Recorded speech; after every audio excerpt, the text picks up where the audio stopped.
വളരെ പ്രധാനപ്പെട്ട ഒരു വാർത്ത പുറത്തു വരുന്നുണ്ട്. അമേരിക്കൻ പൗരനായിട്ടുള്ള മാത്യു വാൻ ഡൈക്കും അതുപോലെ തന്നെ 6 ഉക്രൈൻ പൗരന്മാരും ഇന്ത്യയുടെ ദേശീയ അന്വേഷണ ഏജൻസിയായിട്ടുള്ള NIA-യുടെ പിടിയിലായിരിക്കുകയാണ്. 2026 മാർച്ച് 13-നാണ് കൊൽക്കത്ത വിമാനത്താവളത്തിൽ വെച്ച് മാത്യു വാൻ ഡൈക്കിനെ ഈ NIA അറസ്റ്റ് ചെയ്യുന്നത്. ഒപ്പം ഡൽഹി, ലക്നൗ എന്നിവിടങ്ങളിൽ നിന്നായിട്ടാണ് 6 ഉക്രൈനിയൻ പൗരന്മാരെയും പിടികൂടുന്നത്.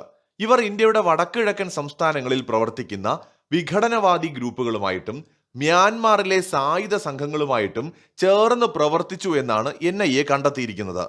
വിനോദസഞ്ചാര വിസയിൽ ഇന്ത്യയിലെത്തിയ ഇവർ അനുമതിയില്ലാതെ മിസോറാമിലെ സംരക്ഷിത മേഖലകളിൽ സഞ്ചരിക്കുകയും അവിടെ നിന്ന് അതിർത്തി കടന്ന് നിയമവിരുദ്ധമായിട്ട് മ്യാൻമാറിൽ പ്രവേശിക്കുകയും ചെയ്തിട്ടുണ്ട്. മ്യാൻമാറിലെ വംശീയ സായുധ ഗ്രൂപ്പുകൾക്ക് ആധുനിക യുദ്ധമുറകളിലും ഡ്രോൺ സാങ്കേതിക വിദ്യയിലും ഇവർ പരിശീലനം നൽകിയതായിട്ട് NIA കോടതിയിൽ വ്യക്തമാക്കിയിട്ടുണ്ട്. യൂറോപ്പിൽ നിന്ന് ഡ്രോണുകളും മറ്റ് അത്യാധുനിക യുദ്ധ ഉപകരണങ്ങളും ഇന്ത്യ വഴി മ്യാൻമാറിലേക്ക് കടത്തിയതായും ആരോപണമുണ്ട്. ഈ സായുധ ഗ്രൂപ്പുകൾ ഇന്ത്യക്കെതിരെ പ്രവർത്തിക്കുന്ന നിരോധിത വിഘടനവാദി സംഘടനകളെ സഹായിക്കുന്നവർ കൂടിയാണ്. UAPA നിയമത്തിലെ സെക്ഷൻ 18 പ്രകാരമാണ് ഇവർക്കെതിരെ ഇപ്പോൾ കേസെടുത്തിരിക്കുന്നത്. നിലവിൽ ഇവരെ 11 ദിവസത്തെ NIA കസ്റ്റഡിയിൽ വിട്ടിരിക്കുകയാണ്. ഈ മാത്യു വാൻ ഡൈക്ക് ഒരു സാധാരണ വിദേശിയല്ല, മറിച്ച് യുദ്ധമേഖലകളിൽ സജീവമായിട്ട് ഇടപെടുന്ന ഒരു വാടക പടയാളിയായിട്ടാണ് ഇയാൾ അറിയപ്പെടുന്നത്. 2011 ലിബിയൻ ആഭ്യന്തര യുദ്ധത്തില് ഗദ്ദാഫിക്കെതിരെ പോരാടിയ ഇയാൾ അന്ന് തടവിലാക്കപ്പെട്ടിരുന്നതാണ്. മാത്രമല്ല, സിറിയയിലെ വിമതർക്കും ഇറാഖിലെ ഭീകര സംഘടനകൾക്കെതിരെ പോരാടുന്നവർക്കും ഇയാൾ പരിശീലനം നൽകിയിട്ടുണ്ട്. സൺസ് ഓഫ് ലിബർട്ടി ഇന്റർനാഷണൽ എന്നു പേരിൽ ഒരു സ്വന്തം സൈനിക പരിശീലന ഏജൻസി ഇയാൾ നടത്തി വരികയാണ്. ഇയാളാണ് ഇപ്പോൾ പിടിയിലായത്. എന്തിനായിരിക്കാം ഇയാൾ ദുരൂഹമായ രീതിയിൽ ഇന്ത്യയിൽ പ്രവർത്തിക്കാൻ ശ്രമിച്ചത്? ഇന്ത്യയുടെ ആഭ്യന്തര സുരക്ഷയെ ബാധിക്കുന്ന അതീവ ഗുരുതരമായ ഗൂഢാലോചനയാണ് ഇത് എന്നാണ് NIA കോടതിയെ അറിയിച്ചത്. മ്യാൻമാർ അതിർത്തി കേന്ദ്രീകരിച്ച് പ്രവർത്തിക്കുന്ന വിഘടനവാദികൾക്ക് ഡ്രോൺ സാങ്കേതികവിദ്യ കൈമാറിയത് ഗൗരവമായിട്ടും അധികൃതർ കാണുന്നുണ്ട്. ഇതിനൊക്കെ അപ്പുറം നമ്മൾ ഈ കേട്ടതൊന്നുമല്ല ഇയാളെന്നും ചില സൂചനകളുണ്ട്. അതായത് മാത്യു വാൻ ഡൈക്ക് എന്ന് പറയുന്നത് ഒരു ചാരനാണ് എന്നും പറയപ്പെടുന്നു. ഔദ്യോഗികമായും അല്ലാതെയുമുള്ള ഉത്തരങ്ങൾ നമ്മൾ ഇത് സംബന്ധിച്ച് പരിശോധിച്ചാൽ അതീവ സങ്കീർണമായ ഒരു ചിത്രം ഇയാളെ കുറിച്ച് ലഭിക്കും. ഇയാൾ സ്വയം ഒരു സ്വാതന്ത്ര്യ പോരാളി എന്ന് വിളിക്കുമ്പോൾ അന്വേഷണ ഏജൻസികൾ ഇയാളെ വാടക പടയാളിയായിട്ടോ ചാരനായിട്ടോ ആയിട്ടാണ് കാണുന്നത്. 2026 മാർച്ചിലെ അറസ്റ്റിന് ശേഷം NIA കോടതിയിൽ സമർപ്പിച്ച റിപ്പോർട്ടുകൾ പ്രകാരം ഇയാൾക്കും കൂടെയുള്ള ഉക്രൈനിയൻ പൗരന്മാർക്കും വിദേശ ചാര സംഘടനകളുമായിട്ട് ബന്ധമുണ്ടോ എന്ന് അന്വേഷിക്കുന്നുണ്ട്. ഇന്ത്യൻ അതിർത്തിക്കുള്ളിലെ സംരക്ഷിത മേഖലകളിൽ നിയമവിരുദ്ധമായി പ്രവേശിക്കുകയും സായുധ സംഘങ്ങൾക്ക് ഡ്രോൺ സാങ്കേതികവിദ്യയും പരിശീലനവും ചെയ്തതിലൂടെ ഇന്ത്യക്കുള്ളിൽ ആഭ്യന്തര സംഘർഷങ്ങൾ ഉണ്ടാക്കുക എന്നത്, വിശേഷിച്ച് വടക്കുകിഴക്കൻ സംസ്ഥാനങ്ങളിൽ ഇന്ത്യക്കെതിരായ നീക്കങ്ങൾ നടത്തുക എന്നത് ഇയാളുടെ ഒരു ദൗത്യത്തിന്റെ ഭാഗമാണോ എന്ന് ഇന്ത്യ സംശയിക്കുന്നുണ്ട്. ഒരു ഭീകരവാദ ഗൂഢാലോചന കുറ്റമാണ് ഇയാൾക്കെതിരെ നിലവിൽ ചുമത്തിയിരിക്കുന്നത്. വാൻ ഡൈക്കിന്റെ പശ്ചാത്തലം പലപ്പോഴും ചാരവൃത്തി ആരോപണങ്ങളിലേക്ക് വിരൽ ചൂണ്ടുന്നത് തന്നെയാണ്.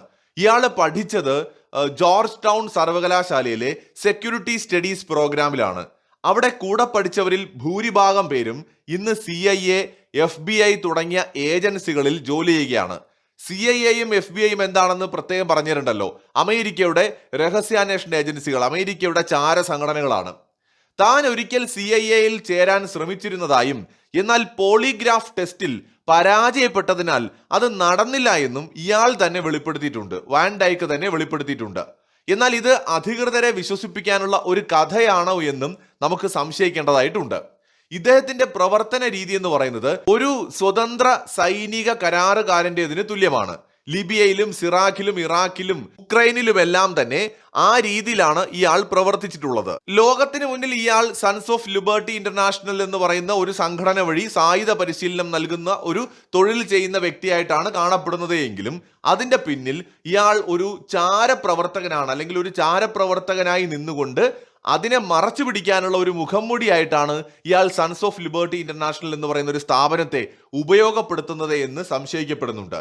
ചാരസംഘടനകളുടെ ഒരു പ്രോക്സി ആയിട്ട് ഇയാൾ പ്രവർത്തിക്കാനുള്ള സാധ്യതയുണ്ട് എന്നും സുരക്ഷാ വിദഗ്ധർ വിലയിരുത്തുന്നുണ്ട്. അമേരിക്ക പോലെയുള്ള വൻ ശക്തികൾക്ക് നേരിട്ടിടപെടാൻ കഴിയാത്ത ഇടങ്ങളിൽ ഇയാളെ പോലെയുള്ളവരെ ഉപയോഗിച്ച് രഹസ്യമായ നീക്കങ്ങൾ നടത്താറുണ്ട്. മ്യാൻമാർ അതിർത്തിയിലെ ഇയാളുടെ സാന്നിധ്യം ഇന്ത്യയുടെ ആഭ്യന്തര സുരക്ഷയെ ബാധിക്കുന്ന ഒന്നായതുകൊണ്ട് തന്നെ NIA ഇയാളെ ഒരു ചാരനായി തന്നെയാണ് സംശയിക്കുന്നത്. ചുരുക്കത്തിൽ ഇയാൾ ഔദ്യോഗിക ചാരനാണെന്ന് തെളിയിക്കപ്പെട്ടിട്ടില്ല എങ്കിലും ലോകത്തെ പല രാജ്യങ്ങളും ഇയാളെ അതീവ അപകടകാരിയായ ഒരു അണ്ടർ കവർ ഏജന്റ് ആയിട്ടാണ് കണക്കാക്കുന്നത്. ഞാൻ കഴിഞ്ഞ ദിവസം ഒരു വീഡിയോ ചെയ്തിട്ടുണ്ടായിരുന്നു. അമേരിക്കയിലെ തന്നെ ഒരു മുൻ ചാരന്റെ വെളിപ്പെടുത്തൽ. ഇന്ത്യയിലെ ഭരണകൂടത്തെ അട്ടിമറിക്കാനും അമേരിക്കൻ താല്പര്യങ്ങൾ നടപ്പിലാക്കാനും ഏറ്റവും വലിയ തടസ്സമായിട്ട് അമേരിക്കയും ഡീപ് സ്റ്റേറ്റും അമേരിക്കയുടെ ചാരസംഘടനയും ഒക്കെ കാണുന്നതെന്ന് പറയുന്നത് RSSും ഇന്ത്യയുടെ രഹസ്യാന്വേഷണ വിഭാഗമായിട്ടുള്ള റോയുമാണ്. RSS ഒരു പൊളിറ്റിക്കൽ പാർട്ടിയല്ല, മറിച്ച് ഇന്ത്യയിൽ ആഴത്തിലുള്ള സ്വാധീനമുള്ള ഒരു പ്രസ്ഥാനമാണ്, ഒരു നാഷണലിസ്റ്റ് പ്രസ്ഥാനമാണ്. അതുകൊണ്ട് തന്നെ ഇവരുടെ അജണ്ടകൾ നടക്കുന്നില്ല എന്നത് അമേരിക്കയിലെ തന്നെ ഒരു മുൻ ഉദ്യോഗസ്ഥന്റെ വെളിപ്പെടുത്തൽ ഉണ്ടായിരുന്നു. മാത്രമല്ല RSSനെയും റോയെയും നിരോധിക്കണമെന്നുള്ള നിർദ്ദേശം ഇപ്പൊ അമേരിക്കൻ ഗവൺമെന്റിന് മുന്നിൽ അവരുടെ തന്നെ ഒരു സ്വതന്ത്ര സ്ഥാപനം വെച്ചിട്ടുമുണ്ട്.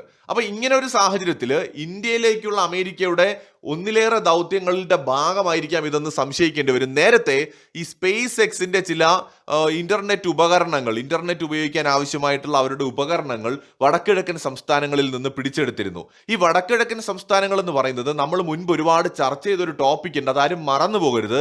ചിൽ ലാൻഡ് അല്ലെങ്കിൽ കുക്കി ലാൻഡ് എന്ന് പറയുന്ന ഒരു രാജ്യം ബംഗ്ലാദേശിൽ നിന്നും ഇന്ത്യയിൽ നിന്നും മ്യാൻമാറിൽ നിന്നും കുറെ പ്രദേശങ്ങൾ അടർത്തിയെടുത്തുകൊണ്ട് നിർമ്മിക്കാനുള്ള ഒരു ലോങ് ടേം വിഷൻ, ഒരു വലിയ പദ്ധതി ഡീപ് സ്റ്റേറ്റിനുണ്ട് എന്ന് നമ്മൾ നേരത്തെ ചർച്ച ചെയ്തിട്ടുണ്ട്. ഇതിന്റെ ഭാഗമായിട്ടാണ് മ്യാൻമാറിലെ പല പ്രദേശങ്ങളും ചിൻ ലാൻഡ് എന്ന് പറഞ്ഞുകൊണ്ട് അറിയപ്പെടുന്നുണ്ട്. അവിടെ മ്യാൻമാർ സൈന്യത്തിന് യാതൊരു സ്വാധീനവുമില്ല.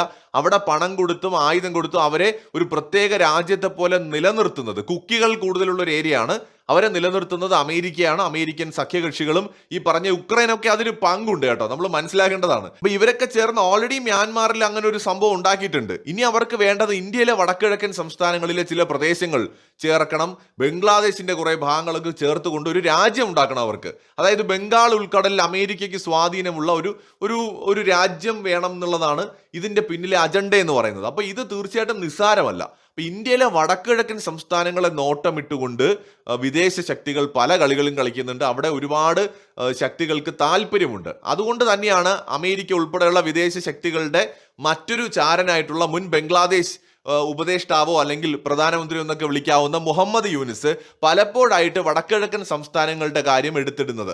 അപ്പൊ ഇതൊരു ലോങ് ആയിട്ടുള്ള ഒരു പദ്ധതിയുടെ ഭാഗമാണ്, ഒരു വലിയ അജണ്ടയുടെ ഭാഗമാണ്. പക്ഷേ ഇന്ത്യയുടെ രഹസ്യാന്വേഷണ ഏജൻസികളും NIAയും ഒക്കെ എത്രത്തോളം പവർഫുൾ ആണെന്ന് ഇവരൊക്കെ മനസ്സിലാക്കാൻ പോകുന്നതേ ഉള്ളൂ. എന്തായാലും അമേരിക്കൻ ചാരനും ഉക്രൈനിലെ അയാളുടെ കൂട്ടാളികളും ഇപ്പോൾ NIAയുടെ പിടിയിലാണ്.